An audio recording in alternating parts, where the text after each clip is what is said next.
How should we live in the presence of God? Welcome to Theology Sabbath School, a ministry of the School of Theology on the campus of Walla Walla University. I'm Carl Kosart, the Dean of the School of Theology and the host of Theology Sabbath School. This week we are looking at the second lesson in our study on the book of Isaiah, and it focuses particularly on Isaiah chapter 6, a great vision that Isaiah has of the Lord.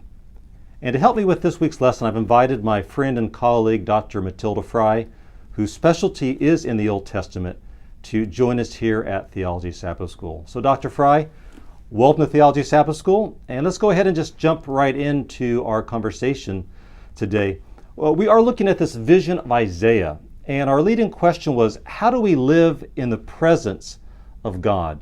You want to give us some background, some context of what's happening in this chapter as we get started? Well, thank you so much for having me in this Sabbath school lesson for this Sabbath. Isaiah chapter 6 is a wonderful chapter. It is called the calling of the prophet Isaiah. And it comes from with a background of a historical reference to the death of King Uzziah, who is also called in 2 Kings Azariah. So there are the two ways of referring to this king.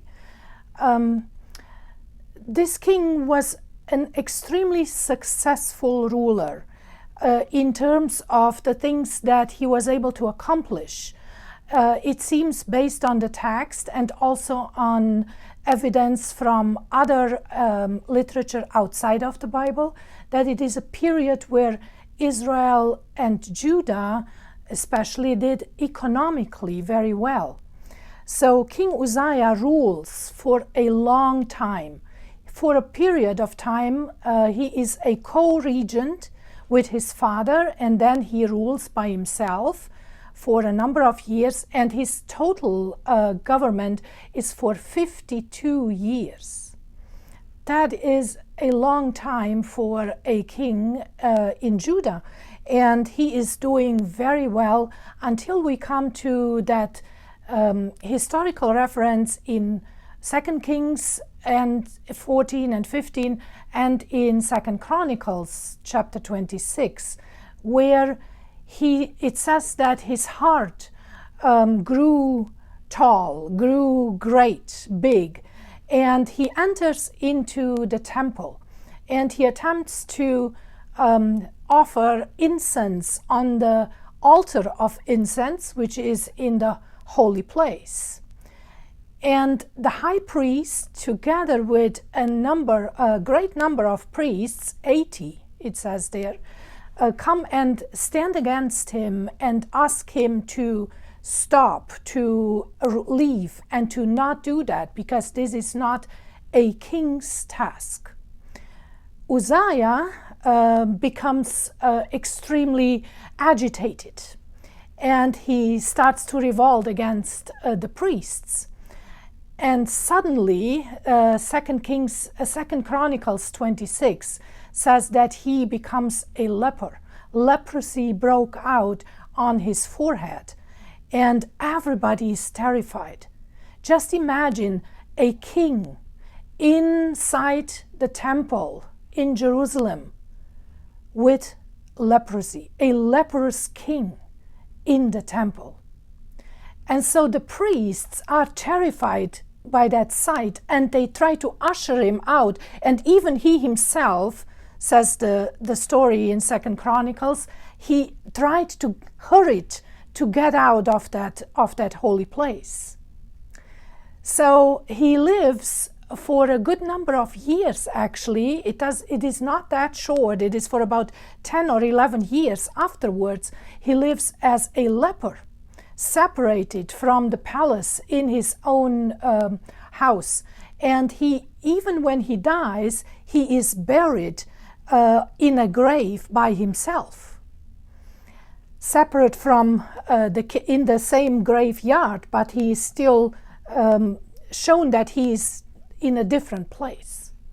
So this time of a king who was there, alive, and yet not there, not visible, not able to conduct the government situation, the ruling of the kingdom.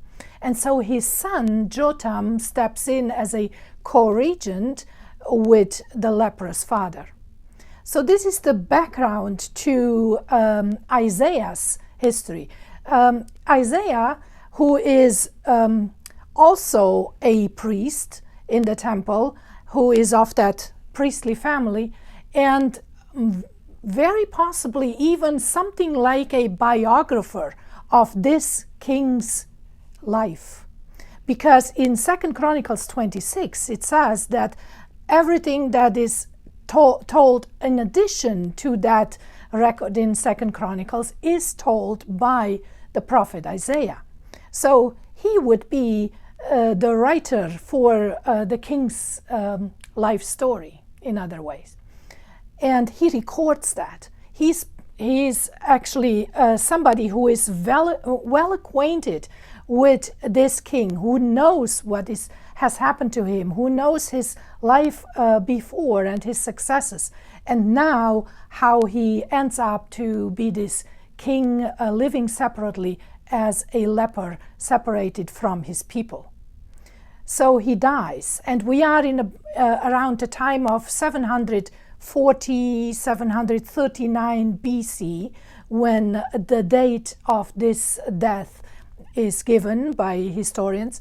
And so that would place us into this time period of Isaiah chapter 6 with the reference to the year of King Uzziah's death. So a little bit about that background, Carl. Yeah, that's a fascinating background, and it sounds to me like Uzziah, who's I think regarded, if I remember correctly, in Kings as a good king. I mean, he was a good king, although he has this like turn towards the end where he's very cavalier with the presence of God. But to me, it's interesting because it sounds like Uzziah is a representative or an illustration of the arrogance of the Jewish people that we talked about last week with Dr. Gain, where they had this time of prosperity, and that sense of prosperity helped him to think that he was greater than he was, and so he tries to enter into God's presence. So does that kind of match then, I guess, with the sentiment of the people? It could well be that is he is placed in that, especially in Isaiah 6. I believe he's placed as an example of that kind of unfortunate final period of his life in that way. In addition to that, I would go on to also, as Isaiah 6 starts in verse 1, saying, "It is in the year of King Uzziah's death, and I saw the Lord sitting on a throne, lofty and exalted, with the train of his robe filling the temple." So Isaiah, the priest, inside that temple, who has witnessed that event when the king breaks out in leprosy and then has to be ushered out of that place.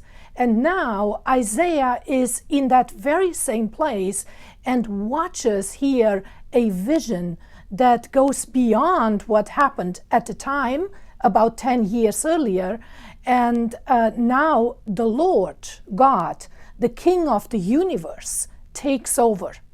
So he is now seen as that very opposite of that contrast to the king who had come in to take on some duty, some priestly duty that was not given to him. And so he acts out of that pride and selfishness and arrogant heart that he exposes there. And now he's come down. He is here placed in his demise. And this is the moment when God is now able to come and sit on that throne. And I mean not only on the throne of the king in Jerusalem, but on the throne of the rulership of the entire world. Why? Because everything. The vision here shows God filling the earth. Just the hem of his robe fills the earth, the entire world, in that way here. I did notice that contrast between in verse 1 where his train or the hem of his robe filled the temple. So you had this idea that God is I mean, I thought of just the temple, but it means that God fills the whole earth. And I think that certainly makes more vivid the nature of the reaction of Isaiah in the temple then. He certainly thinks he's undone, because if the king, who was one of God's representatives, would be struck down, what would happen to him? Now, of course, Isaiah is a priest, as you mentioned, but still this idea of seeing God would be one that would instill fear based on what happened to Uzziah. Can you say something about the holiness of God that we find in this passage? So when Isaiah sees this vision of God sitting on the throne and filling the temple, there he sees creatures that are called seraphim in this chapter in Isaiah. And they stood above him. And each had 6 wings. With 2 he covered his face, with 2 he covered his feet, and with 2 he flew. And then one called to another and said, "Holy, holy, holy is the Lord of hosts. The whole earth is full of his glory."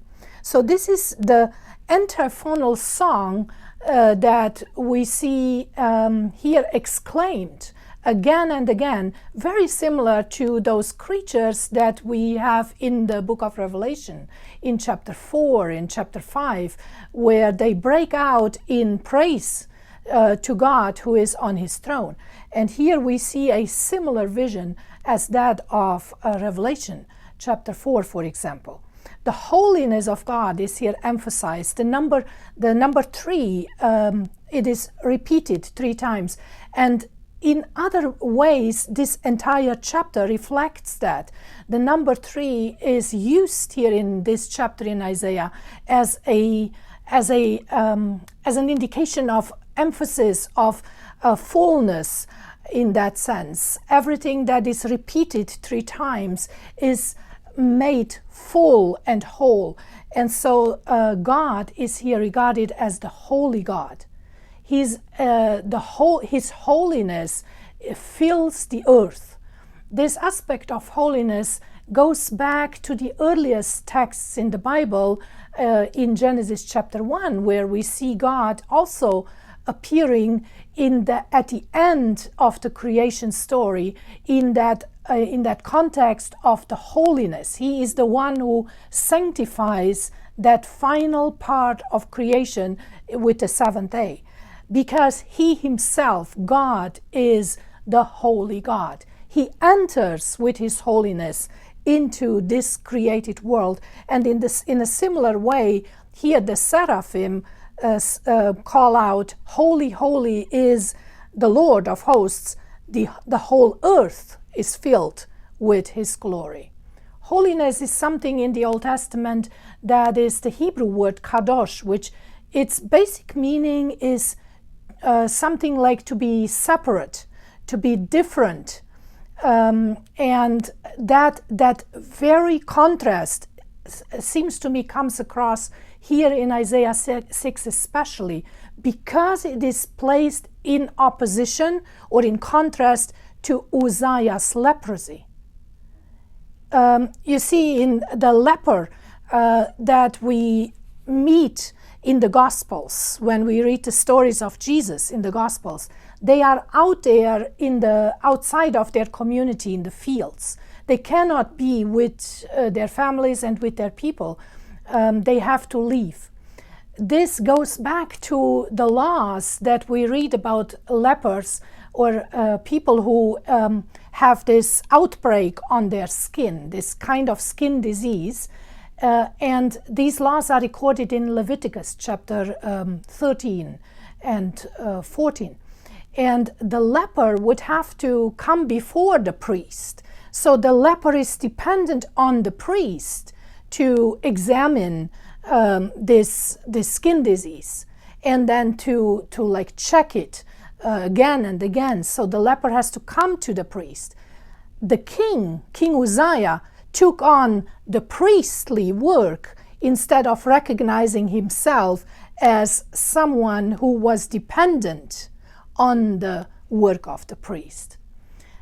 So in Leviticus 13 and 14, when somebody recognized this skin disease on their body, they had to, according to that law, they had to take off their clothes or rip their clothes apart, let their hair down disheveled, and then express this way of deep sadness and deep mourning about this situation, this circumstance that they are in.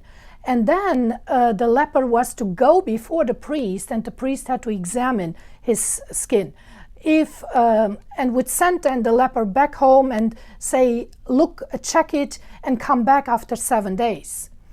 If the skin disease had changed, had become bigger or deeper burned into the skin, then the person had to be sent out of the community and live apart. And if anything changed, he would be able to come back and be declared as clean or healed in a certain way. While he was out there on the outside of the community, when somebody walked by and was close to him, he had to call out, "Unclean, unclean," and put his hand over his upper lip and call that out so that the person would not come too close to him. There was the fear of becoming contagious and making the other person unclean also in that way. So these aspects are part of the law of the leper. So the king lives for about 10 years as this kind of person. And now, after his death, God sits on the throne and says, things have changed. The leprous king has passed. The holy God takes over, takes rulership in a cosmic way, not just on the throne of Israel, because there was a king. There was the son of Uzziah. But God takes over in a way beyond anything that even Isaiah as a prophet could imagine. So that is part of the story here in Isaiah 6. This view of the transcendence of God, right? His majesty, he's far greater than anything we can imagine. I wonder if you might comment on perhaps a question a viewer might have. It's kind of an obvious question, and maybe we can talk about, is there significance to it? But in talking about the presence of God in his hymn filling the temple, we also get this insight into these heavenly beings who are there worshiping God. And particularly here, they're mentioned as a seraphim, or angels, but they're seraphim. They have 6 wings. And we talked about Genesis a little earlier. At the end of Genesis chapter 3, we meet an angel that's called a cherubim. So what are we to make of this? Do angels really have wings? I know that's kind of maybe a silly question. Do they really have wings? Why 6 wings here? Why other wings elsewhere? Any thoughts or insights on how, if there's any significance to any of that? Yes, there are the cherubim in the biblical text, and then there are the seraphim. Cherubim happen to, we come across this expression and this designation more often than the seraphim. The seraphim don't appear as much. We have them here in Isaiah and just in a couple other places. But the seraphim are those creatures that the word seraph means to burn. So it includes the idea of being fiery. It's a fiery being. And they are depicted here in this vision. And then we learn a little later in the text that the seraphim also then takes something burning and puts it on the lips of Isaiah. So it is associated with this fiery being that exists in the presence of God. Fire is one of the ways in the biblical visions how God is revealed, how God is depicted as a burning fire. And the seraphim are part of this way of visionary environment of the divine, of the heavenly beings here. The cherub is rather somebody who is more like a messenger in the sense of like crossing and riding across the universe, across the cosmos, and then giving messages, for example, to a prophet. Whereas the seraphim is the being that is like here in the presence of God, in the fiery aspect here. So there's then a connection, like perhaps like you suggested, between these fiery beings who then take a coal from the fire and touch the mouth of Isaiah. So I think there's a relationship there. Can you talk about the sense in which Isaiah is overcome by the presence of God? What's his reaction and what's significant about what happens to him? Well, when Isaiah hears those words, "Holy, holy is the Lord of hosts, and the whole earth is full of his glory," it continues to say in verse 4, "The foundations of the thresholds trembled at the voice of him who called out, while the temple was filling with smoke." So again, everything is filled in fire and smoke here. And then the prophet reacts. And the first thing that he exclaims is, "Woe is me." So this expression of recognizing his state of being as in such a contrast to the holy God is expressed in this word of woe. And this is the very expression or exclamation that a leper would expose, for example, when he recognized leprosy on himself. So according to Leviticus 13:14, it is this kind of woe that is expressed when the leper has to tear the cloth and pull the hair and show this state of being that he is in. That is the very expression that is seen here. And then Isaiah goes on and says, "I am ruined, I am destroyed," in other words, "because I am a man of unclean lips, and I live among people of unclean lips." So remember, the leper, according to Leviticus 13 and 14, had to cover his lips, had to cover his mouth and call out, "Unclean, unclean." And note what the prophet is doing right here in this vision before the holy God. He considers himself here in that same situation as if he is a leper too, just like the king was, the king who had died. He expresses this woe about his state of being. He shows that he is unclean by claiming here that his lips are unclean, and even the people that he lives among are people of unclean lips.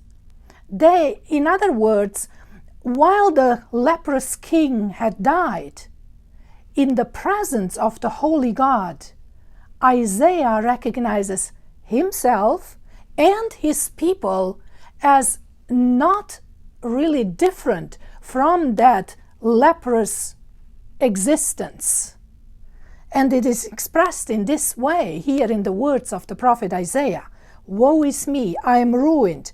I am a man of unclean lips. I am unclean, and I live among people of unclean lips."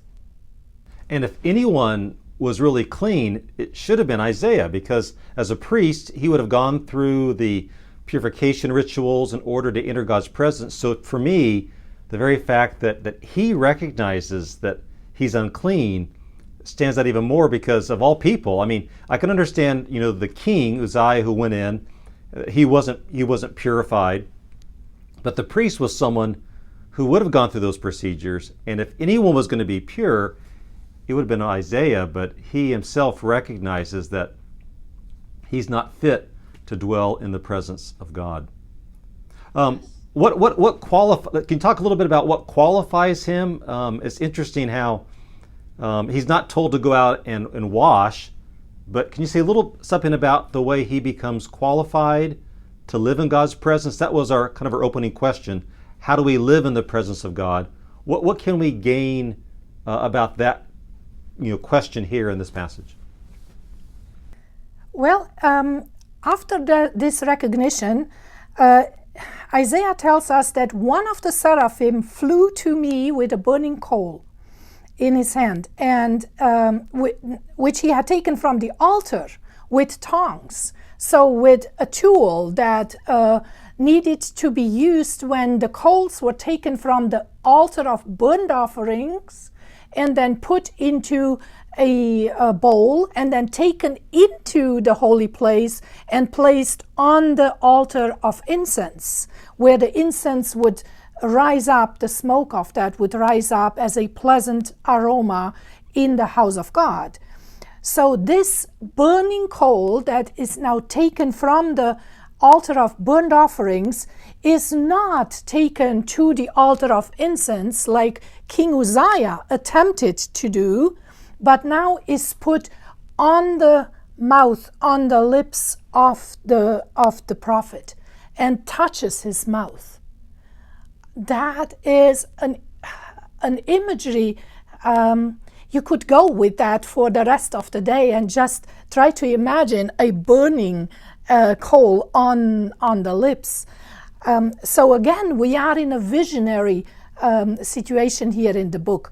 And when he touched the mouth in the vision, it says there, "Behold, this has touched your lips, and your iniquity is taken away, and your sin is forgiven."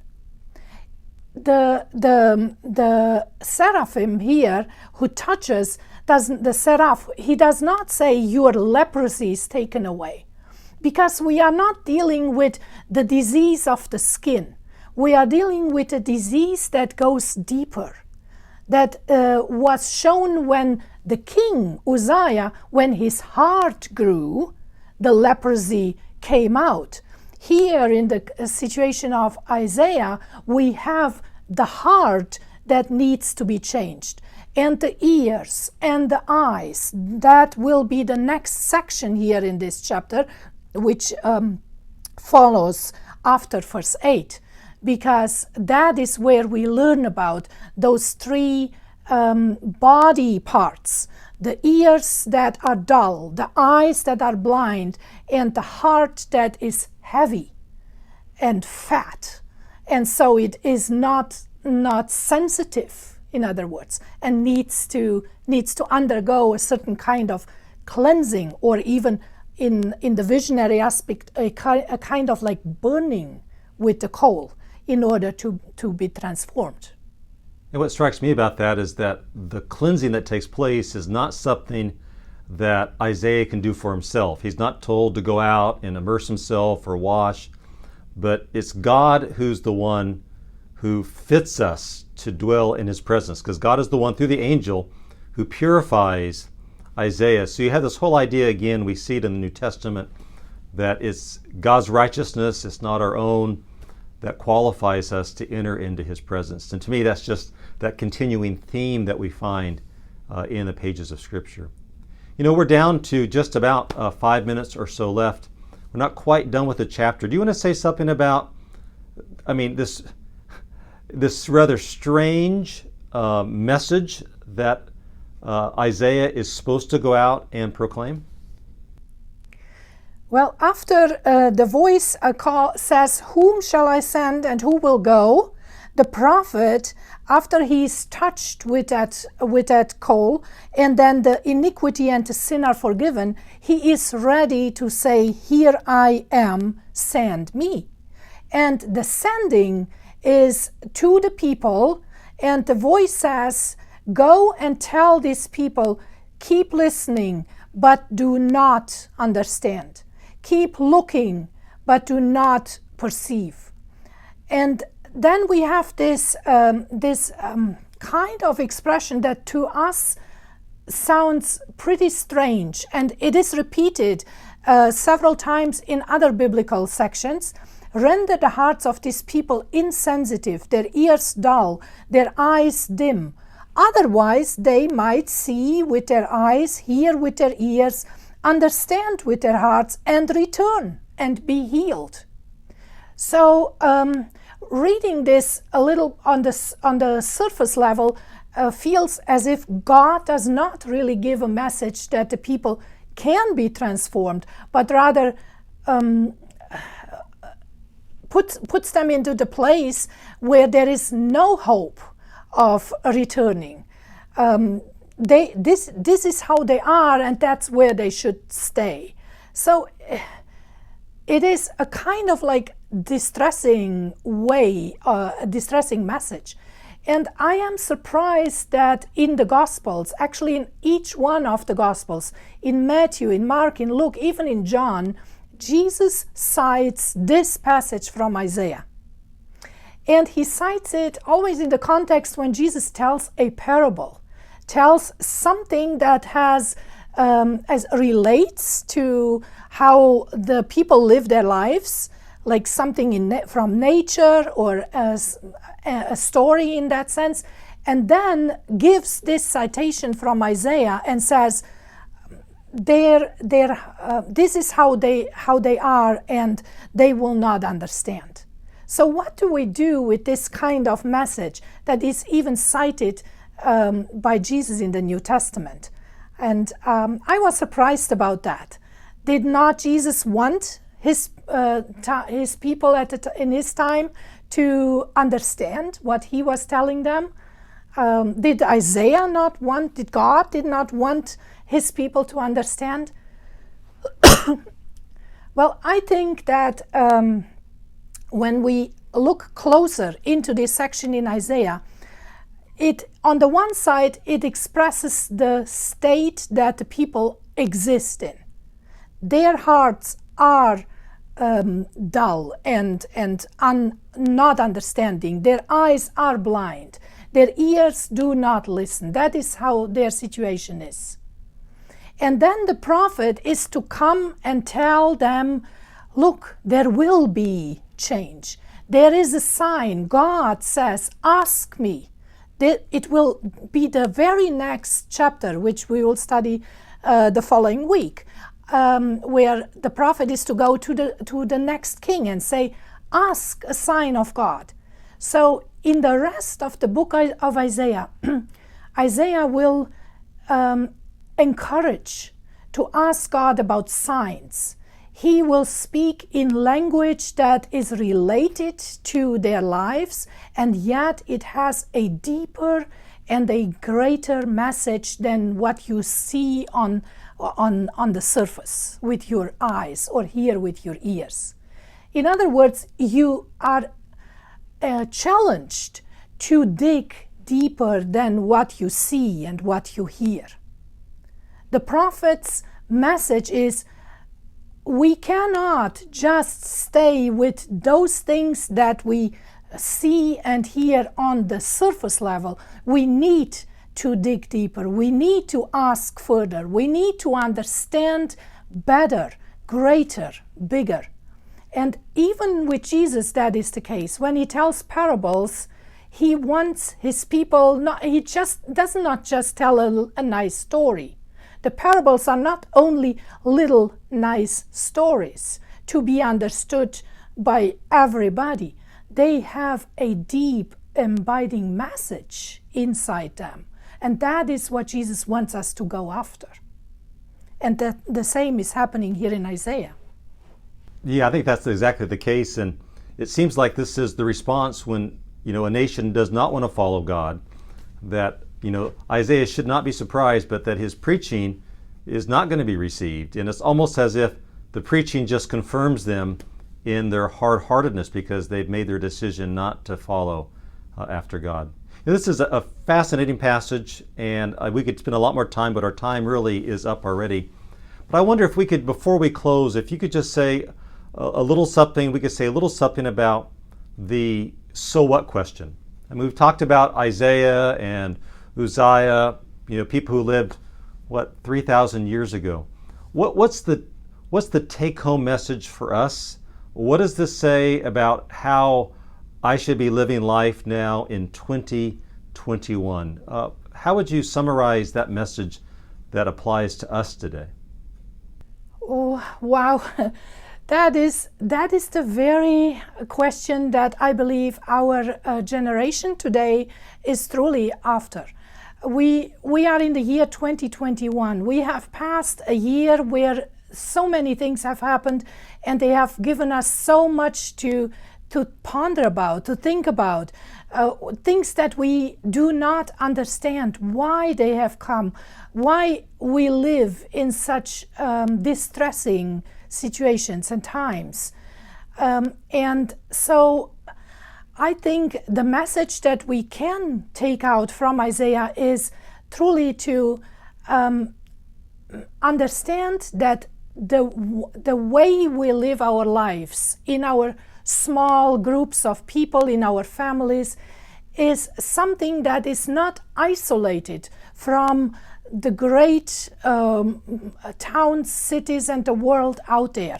It is not even separate from the universe that we are in, because out there is a God who is in charge, and His presence and His holiness is still available, is still there, is still present, and each one of us live inside that kind of world, that earth that is filled by the glory of God. So while we do not understand what is going on, the challenge is still there to ask deeper questions and to read, especially throughout the next sections here on Isaiah, even those passages that are mysterious to us. Because the prophet talks in poetry, he talks in signs, in symbols, and they will reveal to us, every time we read them again, they will reveal to us deeper and better messages about God, about our lives, about our relationship with Him and with each other. And in doing that, we will learn about us and about who we are in God's presence. And the hope that is present at the very last line of this chapter is, I believe, what keeps Isaiah going forward. There is a holy seed in that stump that is down there on the ground, under the ground. There is something holy that God has created and that God will bring out again and bring life through it. And 2021, wow, I think we do need that kind of holy seed to grow back into our lives. Thank you, Dr. Frey, for that application. Scripture is alive today. We see the difference it makes for our life here in 2021. I want to invite you to join us next week as we come back and look at Isaiah chapter 7, the promise of a child to be born named Emmanuel, God with us. And our teacher for next week will be Professor Brant Berglund. So hope you'll join us then. Until then, take care. God bless. Bye-bye.